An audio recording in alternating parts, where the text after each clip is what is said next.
దేవుడే స్వాస్థ్యము అని అంటే ఆ అంశాన్ని మనం ధ్యానించుకోబోతున్నాం.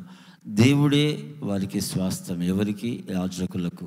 ఆ యాజకులను గురించి వారికి దేవుడు స్వాస్థ్యముగా కలిగి ఉన్నటువంటి ఆ స్వాస్థ్యం గురించి ధ్యానించుకుందాం. యెహోషువ గ్రంథం 13వ అధ్యాయము 14వ వచనం. లేవి గోత్రమునకే అతడు స్వాస్థ్యము ఇయ్యలేదు. ఇశ్రాయేలుల దేవుడైన యెహోవా వారితో సెలవిచ్చినట్లు ఆయనకు అర్పింపబడు హోమములే వారికి స్వాస్థ్యము.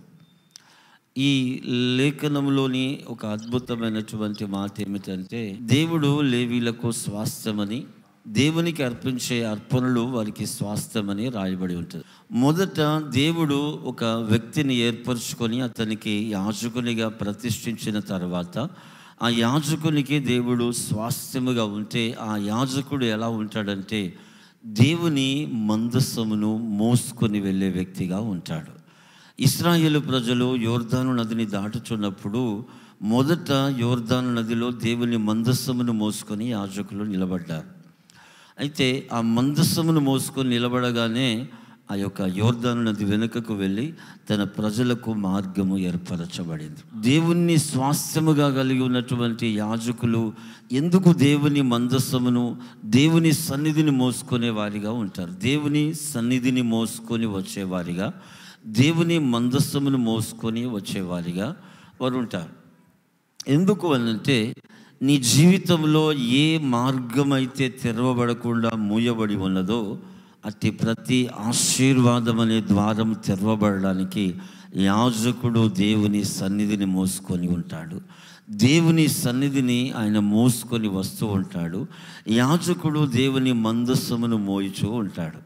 అయితే దేవుడు మోషేతో అన్నాడు, నిర్గమకాండం 33వ అధ్యాయం 14వ వచనంలో, యెహోవా అన్నట దేవుడు మోషేతో అన్నాడు, మోషే, నా సన్నిధి నీకు తోడుగా వచ్చును. దేవునికి యాజకులుగా ఉన్న వారికి దేవుడు స్వాస్థ్యము గనక వారు ఎక్కడికి వెళితే అక్కడికి దేవుడు వస్తూ ఉంటాడు. ఈ భూమి మీద యాజకునికి ఉన్నటువంటి ఆధిక్యత ఏమిటంటే, ఈ భూమి మీదనే ఉండి దేవుణ్ణి ఎక్కడికి వెళ్తే అక్కడికి వెంబడిస్తూ ఉంటాడు. ఈ యాజకుడు కలిగి ఉండే అనుభవం ఏమిటంటే, దేవుడు ఈ యాజకుని వెంబడిస్తూ ఉంటాడు, దేవుడు యాజకుని వెంబడిస్తూ ఉంటాడు. యాజకుడు ఎక్కడికి వెళ్తే అక్కడికి దేవుడు వెళ్తూ ఉంటాడు, దేవుడు ఎక్కడికి వెళ్తూ ఉంటే అక్కడికి యాజకుడు వెళ్తూ ఉంటాడు. యాజకుడితో 24 hours దేవుడు తన నీడలాగా యాజకునితో ఉంటాడు. దేవుడు లేకుండా యాజకుడు ఉండడు, యాజకుడు లేకుండా దేవుడు ఉండడు. ఎందుకు అనంటే, దేవుడు అంటున్నాడు, నేను వారికి స్వాస్థ్యము. స్వాస్థ్యం అంటే అర్థం ఏమిటి? సొంత సొత్తు అని చెప్పాం కదా, నా సొత్తు. దేవుడు యాజకునికి సొత్తుగాను, యాజకుడు దేవునికి సొత్తుగాను మారిపోయిన అనుభవమే ఈ స్వాస్థ్యము. కాబట్టి దేవునితో యాజకుడు, యాజకునితో దేవుడు నిరంతరము జీవించే అనుభవమే ఈ యొక్క యాజకుని యొక్క అతి శ్రేష్టమైన అనుభవం. అందుకని దేవుని మందస్సమును మోయువారిగా ఉంటారు, దేవుని సన్నిధిని మోసుకొని వచ్చేవారిగా ఉంటారు. ఈ యాజకుల యొక్క నోట దేవుని మాటలు ఉంటాయి. నిర్గమకాండంలో 4వ అధ్యాయంలో దేవుడు మోషేతో అంటున్నాడు, మోషే, నీ నోట నా మాటలు ఉంచుతాను, నీవు నాకు నోరుగా ఉంటావు అని అన్నాడు. ఇంకా యిర్మీయా గ్రంథం 1:9-10 వచనాల్లో కూడా దేవుడట యిర్మీయా నోటిని ముట్టి తన నోట దేవుని మాటలు ఉంచాడని రాయబడింది. నీ నోటిలో నా మాటలు ఉంటాయి గనక నీవు పెళ్ళకించుటకు, విరగగొట్టుటకు, నశింపజేయుటకు, కట్టుటకు, నాటుటకు, జనముల మీదను రాజ్యముల మీదను నేను అధికారిగా చేసి ఉన్నాను అంటున్నాడు. దేవుని నోట ఉన్నటువంటి మాటలు యాజకుని నోట ఉంటాయి. ఈ యాజకుడు అధికారము కలిగిన వ్యక్తిగా ఉంటాడు, దేవుని ప్రతినిధి గనక దేవుడు ఈ యాజకుని ద్వారా దేవుని కార్యములు జరిగించాలని దేవునికిని మానవునికిని మధ్యవర్తిగా యాజకుని ఉంచాడు. నరులకును దేవునికిని మధ్యలో యేసుప్రభు ఈరోజు ప్రధాన యాజకుడిగా, శాశ్వతమైనటువంటి ప్రధాన యాజకుడిగా ఉన్నట్లు ఆ యాజకుడి అనబడుతున్నటువంటి అనుభవము మానవునికి కూడా ఇచ్చి దూతలు చేయలేని పరిచర్య యాజకులకు ప్రభు అప్పగించాడు. పరలోకములో ఉన్న దూతలు కూడా చేయలేని పరిచర్య ఈ భూమి మీద మానవునికి ఇచ్చాడు. నేను ఒక మాట చెప్తాను, వినండి. యేసు ప్రభు ఈ భూమి మీద జన్మించినప్పుడు ఒక మానవుడిగా సాధారణమైనటువంటి ఒక వ్యక్తిగా జన్మించాడు కదా. అయితే సృష్టిలో దేవుడు మానవుని చేసినప్పుడు యవ్వనస్తుని చేశాడు మొదట. ఈ యవ్వన కాలంలో ఉన్న వ్యక్తిని చేసిన తర్వాత ఇతనిలో నుంచే మానవుని యొక్క ఉత్పత్తి కలగాలని అతని ఎముకలో నుంచి ఒక స్త్రీని చేశాడు. ఈ స్త్రీ పురుషులిద్దరి చేత మరలా చిన్నగా ఒక కణములాగా ఒక మానవుని తల్లి గర్భంలో రూపిస్తూ అతన్ని ఎదుగుతూ చాలా మంచి గొప్ప ఆజానుభావునిగా చేయుచున్నాడు. అయితే భూమి మీద ఆయన సృష్టి ప్రారంభంలో నుంచి కొనసాగుతున్నటువంటి ఆ క్రమంలో యేసు ప్రభు కూడా ఈ భూమి మీద జన్మించడానికి ఆయన చేసిన మానవుడేమో యవ్వనస్తునిగా చేయబడ్డాడు. Praise Lord. ఆ తరువాత ఆయననేమో తన మహిమను విడిచి ఒక దాసునిగా రిక్తునిగా ఈ భూమి మీద జన్మించాడు, చిన్న బాలునిగా. అయితే ఆయన ఏ కాలంలో తన సమయాన్ని ముగించాడు ఈ భూమి మీద అంటే 33.5 సంవత్సరాల కాలంలో తన యొక్క పరిచర్య ప్రారంభమైనప్పుడు లూకా అంటున్నాడు, 30 సంవత్సరాల పైబడిన ప్రాయం ఉన్నప్పుడు యేసు ప్రభు పరిచర్య చేయడం ప్రారంభించాడట. బాలుడిగా జన్మించి 30 సంవత్సరాలు తన తల్లిదండ్రుల యొక్క ఎదుట విధేయత కలిగి వారితో ఉండి 30 సంవత్సరాల తర్వాత పరిచర్య ప్రారంభించి 3.5 సంవత్సరాలు పరిచర్య చేసి ఆ తర్వాత ఈ లోకమును విడిచి యవ్వనస్తుడిగా పరలోకం వెళ్ళిపోయాడు. గట్టిగా చెప్పండి కూడా దేవుని మహిమపరుద్దాం. యవ్వన కాలము చాలా ప్రాముఖ్యమైనది. నీ యవ్వన జీవితం చాలా శ్రేష్టముగా కాపాడుకో. మానవుడు మొదట చేయబడింది యవ్వనమైనటువంటి వయస్సులో ఉన్న వ్యక్తిని చేశాడు. ఆ తర్వాత యేసు ప్రభు కూడా యవ్వన కాలంలోనే తన పని ముగించుకొని పరమునకు వెళ్ళాడు. యవ్వనస్తులు బలవంతులుగా ఉండాలి, దేవుని కొరకు వైరాగ్యము కలిగి ఉండాలి. అయితే ఒక అద్భుతమైనటువంటి సత్యం ఏమిటంటే దూతలు చేయలేని పరిచర్య ఈ భూమి మీద దేవుడు మానవునికి ఇచ్చాడు, యాజకునికి. అయితే తండ్రి అయిన దేవుని యొక్క పని ఈ భూమి మీద సమస్త మానవుని కోసం చేయవలసిన క్రయధనముగా ప్రతి పాపము, శాపము, కీడు నుంచి, మరణం నుంచి మానవునికి విడిపించడానికి పరలోకం నుంచి తండ్రి అయిన దేవుడు తన కుమారుని భూమి మీదకి పంపించాడు.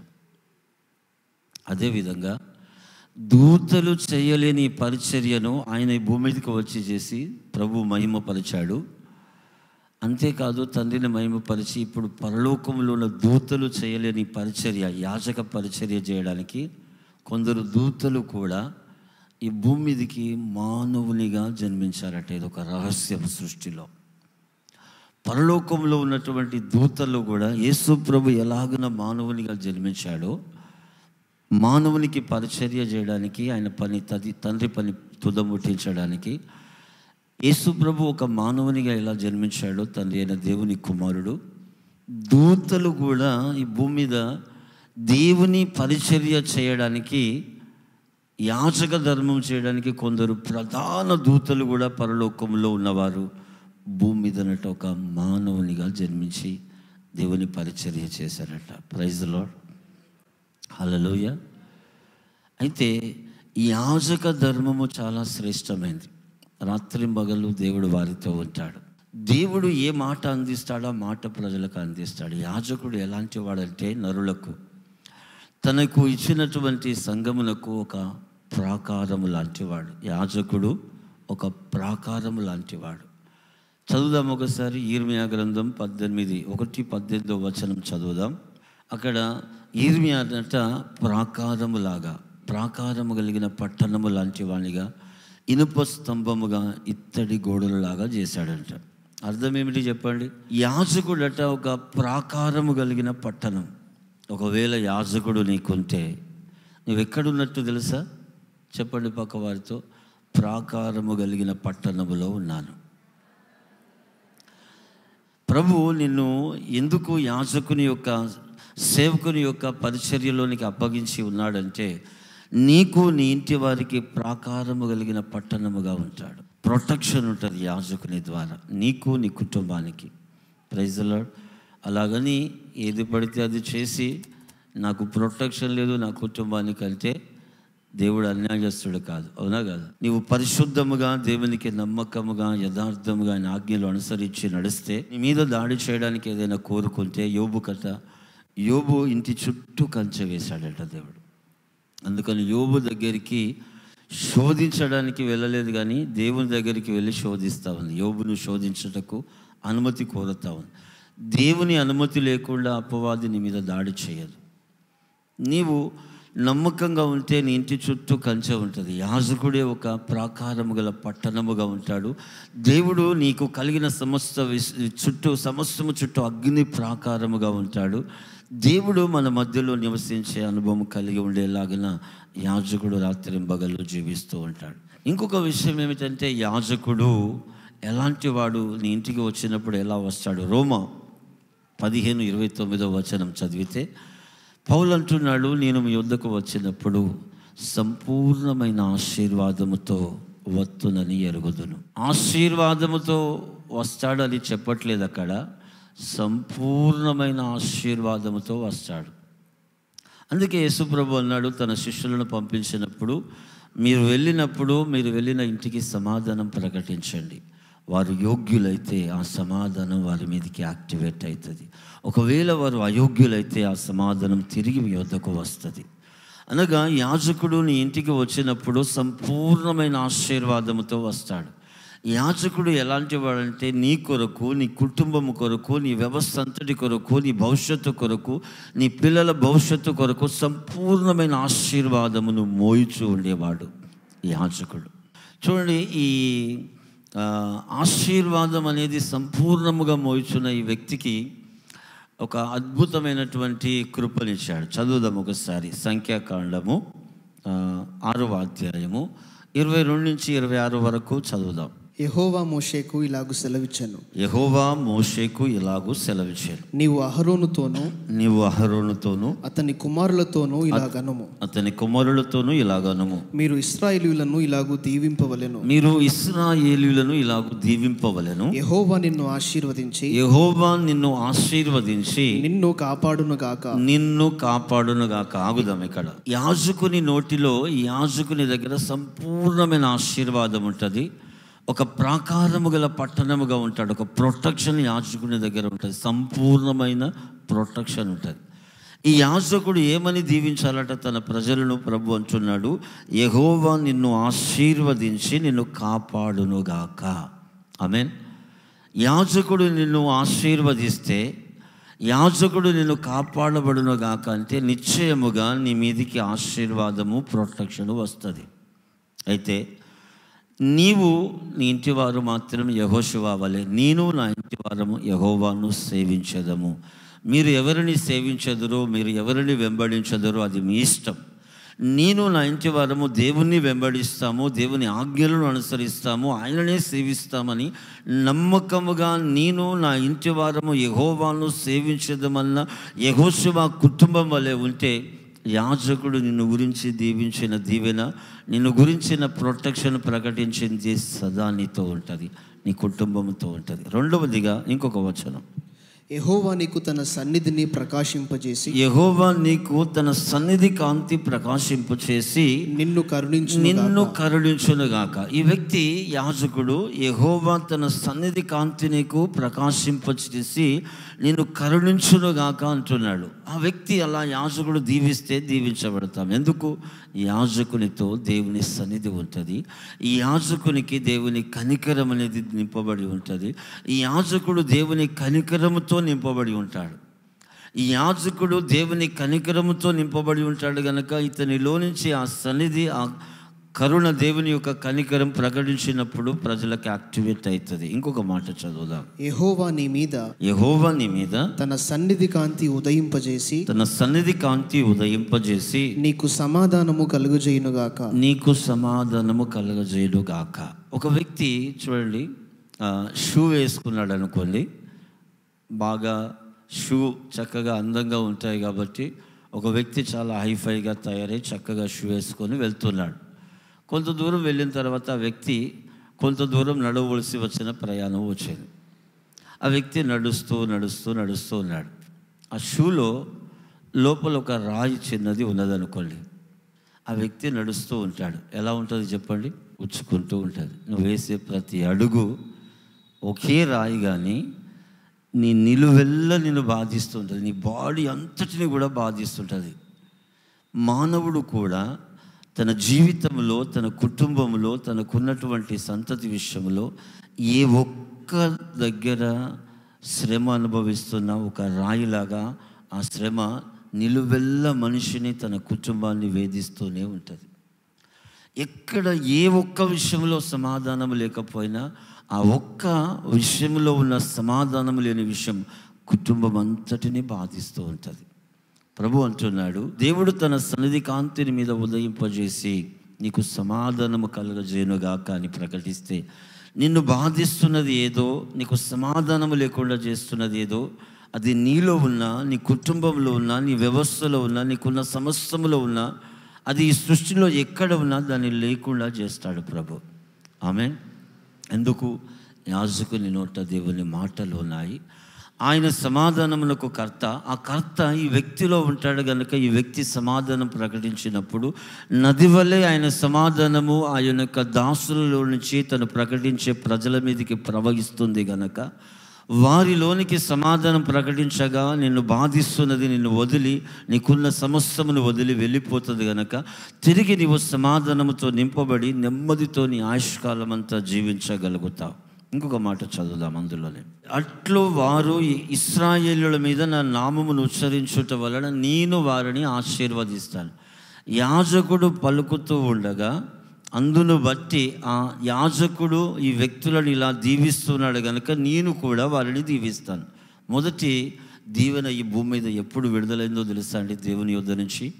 ఆదికాండం 1వ అధ్యాయం మీరు కనుక 22వ వచనం, మొదటిసారిగా దేవుడు సృష్టిలో ఆకాశ పక్షులను, సముద్ర జలచరములను దేవుడు ఆశీర్వదించాడు. చదువుదాం ఒకసారి. ఆదికాండము 1:22వ వచనం, 28వ వచనం. దేవుడు మీరు ఫలించి అభివృద్ధి పొంది సముద్ర జలములో నిండి ఉండుడనియు పక్షులు భూమి మీద విస్తరించును గాక అనియు వాటిని ఆశీర్వదించాను. 28వ వచనం చూస్తే అక్కడ దేవుడు వారిని ఆశీర్వదించాను. ఎట్లనగా మీరు ఫలించి అభివృద్ధి పొంది విస్తరించి భూమిని నిండించి దానిని లోబరుచుకొనుడి. సముద్ర చేపలను, ఆకాశ పక్షులను, భూమి మీద ప్రాకు ప్రతి జీవిని ఏలుడని దేవుడు వారితో చెప్పాను. ఇక్కడ చూడండి, మొదట మానవుడు ఆకాశ పక్షులను దేవుడు దీవించాడు. భూమి మీద ఉన్న ఏమంటారు సముద్ర గర్భంలో ఉన్న జలచరములను ఆశీర్వదించాడు. ఆ తర్వాత మానవుని చేసి మానవుని ఆశీర్వదించి ఏమంటున్నాడంటే, నీవు ఫలించి అభివృద్ధి పొంది భూమిని నిండించి లోబర్చుకొని ఏళ్ళు విస్తరించు అంటున్నాడు. మొదట దేవుడు దీవించిన ఆకాశ పక్షులు ఉన్నాయి కదా, సముద్ర జలములు ఉన్నాయి కదా, భూజంతువులు ఉన్నాయి కదా, ఈ భూమి అంతటిని కూడా అందులో ఉన్న వాటిని లోబరుచుకొని ఏళ్ళు, అవన్నీ నీకు ఆహారం అవుతాయి అంటున్నాడు. Praise the Lord. మొదట దీవించిన దీవెనేమో ఆకాశ పక్షులను, భూమి మీద సముద్ర జలములను, జలచరములను. ఆ తర్వాతనే రెండవదిగా మానవుని దీవించాడు. కానీ మానవుడు పుట్టక ముందే ఆయన ఉనికిలో ఉన్నాడు. ఆయన చేయబోతున్నాడు కనుక చేయబోతున్న మానవునికి ఏమి కావాలో అవన్నీ చేసి ఆ తర్వాత మానవుని చేశాడు. ఈ మానవుడు పుట్టక ముందే మొదట మానవుని కోసం దీవెన ప్రకటించాడు. ఆ దీవెన పుట్టించి నీవు కూడా అనుభవించమని చేశాడు. నీ దేవుడు ఎలాంటి వాడంటే, నువ్వు పుట్టక ముందే నీ కొరకు దీవెన ఈ భూమి మీద ఆల్రెడీ సృష్టించాడు. చప్పట్లు కూడా దేవుని మహింపరిచాడు. నేను పుట్టక ముందే నీ కొరకు నా కొరకు కావలసిన సమస్త దీవెన ఆల్రెడీ విడుదలైంది, ఈ భూమి మీద ఉన్నది. ఆమేన్. నేను నమ్ముతున్నాను ఈ భూమి మీద మన కోసం కావలసిన సమస్త దీవెన క్రియేట్ చేశాడు దేవుడు. అన్నీ కూడా సృష్టించి మన కొరకు కావలసిన వాటిని మొదట బ్లెస్ చేసి ఆ తర్వాత మనల్ని పుట్టించి మనల్ని కూడా దీవించి, ఇక నీవు దీవించబడు, నీ కొరకు నేను దీవించిన వాటిని కూడా నీవు అనుభవించి ఇంకనూ అత్యధికముగా నీ ఆశీర్వాదమును వృద్ధి చేసుకో, నువ్వు అభివృద్ధి పొందు, విస్తరించు అంటున్నాడు. ఆమేన్. హల్లెలూయా. మానవుడు పుట్టక ముందే వాని కొరకైన దీవెన ప్రకటించి, పుట్టిన తర్వాత కూడా దీవెన ప్రకటించిన దేవుడు ఈ యాజకుల ద్వారా మనము యాజకుడు దీవిస్తుంటే కూడా ఆయన దీవిస్తాడట. యాజకుడు దీవించకపోతే ఇప్పుడు నేరుగా ఆయన దీవించే ప్రక్రియ యేసు ప్రభు ద్వారా కలిగింది. కానీ యాజక ధర్మం ఉంది కాబట్టి యాజకుని ద్వారానే ఇప్పుడు దీవిస్తాడు. యేసు ప్రభు కూడా ఈ భూమి మీదకి వచ్చినప్పుడు, ఆయన జన్మించినప్పుడు మార్కు సువార్త 10వ అధ్యాయం 16వ వచనంలో, చిన్న బిడ్డలను నా యుద్ధకు రానియుడి అని అన్న దేవుడు ఆ చిన్న బిడ్డలనట ఎత్తుకొని కౌగిలించుకొని వారి మీద చేతులుంచి వారిని ఆశీర్వదించాను. ఆయన పునరుత్థానుడై తిరిగి పరమునకు ఎత్తబడుతున్నప్పుడు కూడా లూకాసు వార్త 24:51 చూస్తే, వారిని ఆశీర్వదిస్తూ ఉండగా ఆయన వారిలో నుండి ప్రత్యేకింపబడి, అక్కడ ఆయన బేతనియా వరకు వారిని తీసుకొని పోయి చేతులెత్తి వారిని ఆశీర్వదించానని 50వ వచనంలో ఉంటుంది. ఆయన వారిని తీసుకొని పోయాడంట, బేతనియా వరకు తీసుకొని పోయి చేతులెత్తి వారిని ఆశీర్వదించాడు. ఆ తర్వాత వారిని ఆశీర్వదిస్తూ ఉండగానే దేవుడు పరలోకానికి ఆరోహణమయ్యాడు. ఆమేన్, హల్లెలూయా. మొదటిగా సృష్టిలో దేవుడు దీవించడం ఆయనే ప్రారంభించాడు. ఆయన ఈ భూమి మీద నరుడిగా, ఒక యాజకునిగా, దేవుని కుమారుడిగా వచ్చి కూడా ఆయన మన కొరకు చేయవలసినవన్నీ చేసి ముగించి ఆయన పరమునకు ఎత్తబడ్డాడు. మొదటిగా దీవెన ఆయన ద్వారానే ప్రారంభమైంది. యేసు ప్రభు ఈ భూమి మీద జన్మించి కూడా మానవులను దీవించాడు. ఆయన పరమునకు ఎత్తబడుతున్నప్పుడు కూడా దీవించాడు. అయితే ఇప్పుడు యాజకుల ద్వారా ఆయన దీవెననికి ఇస్తూ ఉన్నాడు. వారు దీవిస్తూ ఉంటే దేవుడు కూడా దీవిస్తాడంట. ఆమేన్. చాలామంది జీవితంలో యాజకుల్ని చులకనగా చూస్తారు. నేనంటాను, నీ ఎదుట ఎంతటి చులకనగా నువ్వు చూసినా యాజకుడే, విశ్వాసి. Praise the Lord. నువ్వు ఘనమైన వ్యక్తిగా నువ్వు యాజకుని ఎంచకపోయినా, నీవు ఒక అనామకుడిగా, ఎన్నిక లేని వ్యక్తిగా నువ్వు ఎంచినా, యాజకుడే, విశ్వాసి. ప్రభు యాజకుని ద్వారానే నీకు దీవెనిస్తాడు. యాజకుడు లేకుండా నీకు దీవెన, స్వస్థత రాదు. Praise the Lord. ఈ భూమి మీద నీకు కావలసిన స్వస్థత కోసం పోరాడాలి రాత్రింబగళ్ళు.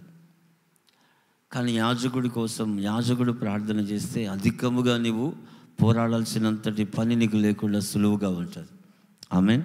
యోబు 42:8-9 వచనాలు చూస్తే అక్కడ తన స్నేహితులను గురించి దేవుడు అంటున్నాడు, మీరు చేసిన అజ్ఞాన కృత్యములను బట్టి మీ మీద నా ఉగ్రతను, మన కోపమును చల్లార్చుకున్నట్లుగా ఈ యోబు మీ కొరకు 7 పొట్టేళ్లను 7 గొర్రెలను అర్పించినప్పుడు ఆయన అర్పిస్తుండగా యోబును అంగీకరిస్తాను, యోబును బట్టి నేను మిమ్మల్ని క్షమిస్తాను, యోబును బట్టి నేను మీ యొక్క పాపములకు ప్రాయశ్చిత్తము చేస్తాను అని అన్నాడు. ఈ యాజకుని బట్టి నీ పాపములకు ప్రాయశ్చిత్తము కలుగుతుంది. యేసు ప్రభు వలన మనకు ఇప్పుడు పాపములకు ప్రాయశ్చిత్తము కలుగుతున్నది. యేసు ప్రభు ద్వారా కలుగుతున్న ఆ విమోచన అనేది యాజకుడు నీ కొరకు విజ్ఞాపన చేసినప్పుడు కూడా నీ పాపములను క్షమించి, నీ యొక్క శాపమును తొలగించి, నీ కీడును తొలగించి నీకు మేలుతో ప్రభు దీవెనతో నింపుతాడు. ఈ యోబు ఈ యొక్క స్నేహితుల కోసం ప్రార్థన చేసినట్టుగా యాజకులు నీ కొరకు, నీ కుటుంబము కొరకు ప్రార్థన చేస్తారు. ఆమేన్, హల్లెలూయా. ప్రతిరోజు నేను ప్రభు సన్నిధిలో వేడుకుంటాను. హల్లెలూయా. ఏమని తెలుసా, ఇక్కడ ఉంటున్న మీ అందరూ, చిన్నలు, పెద్దలు, వృద్ధులు అందరి కోసం ప్రతిరోజు మేము చేసే ప్రార్థనలో నా ప్రార్థన ఎలా ఉంటుందంటే, ప్రభువా మీరు ఎక్కడెక్కడ బాగుగా లేరో వారిని అక్కడ బాగు చేయి. వారు ఎక్కడెక్కడ ఏ గుంటలో పడి ఉన్నారో, ఏ శోధనలో పడి ఉన్నారో, ఏ శోధకుని చేత శోధించబడుతున్నారో అక్కడి నుంచి వీరిని విడిపించు. ఈ ప్రార్థన వల్ల మీకు ఏం జరుగుతుందో చెప్పండి. మీరు బాగు చేయబడతారు, విడిపించబడతారు. అప్పుడు ఏమి జరుగుతుంది? దీవెన అనేది యాక్టివేట్ అవుతుంది. ఆమేన్. అయితే మనము కూడా మెలకువ కలిగి ఉండాలి, నమ్మకముగా ఉండాలి. దేవుడు చెయ్యొద్దు అని చెప్పిన దాన్ని చేయకూడదు. దేవుడు చెయ్యమన్న దాన్ని ఉత్సాహంతో, ఆసక్తితో చేయడానికి ఇష్టపడు. ఈ మాటలో అద్భుతమైనటువంటి దీవెన దాగి ఉన్నది. ఆమేన్, హల్లెలూయా. యాజకులకు అక్కడ ఉంది దేవుడే స్వాస్థ్యమని, ప్రజలు అర్పించే అర్పణలు కూడా వారికి స్వాస్థ్యమని ఉంది. చదివారు కదా, ఉందా? నేనే వారికి స్వాస్థ్యము, నాకు అర్పించబడే ప్రతి అర్పణ కూడా వారికి స్వాస్థ్యము అన్నాడు. అంటే మీరు ఇచ్చేటువంటి కానుకలు కూడా వారికి స్వాస్థ్యము, సొత్తు అని అంటున్నాడు ప్రభు. సంఖ్యాకాండము 18వ అధ్యాయము 19 నుంచి కొన్ని వచనాలు.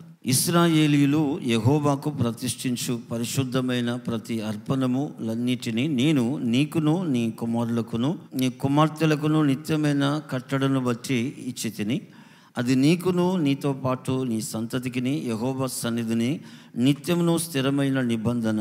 మీకు ఇవన్నీ ఎప్పుడు బోధించలేదు, కానీ నేను ఇదైతే చెప్పి ఉంటాను. దేవుని పని తప్ప మీరు వేరొక పని చేయొద్దని యాజకునికి అంటాడు. ఎందుకనంటే నీవు నా పని చేసినప్పుడు నిన్ను గురించిన బాధ్యత, నీ కుటుంబం గురించిన బాధ్యత నాది, నా వలన నా కొరకు అర్పించే ప్రతి అర్పణ మీది అని ప్రభు అంటున్నాడు.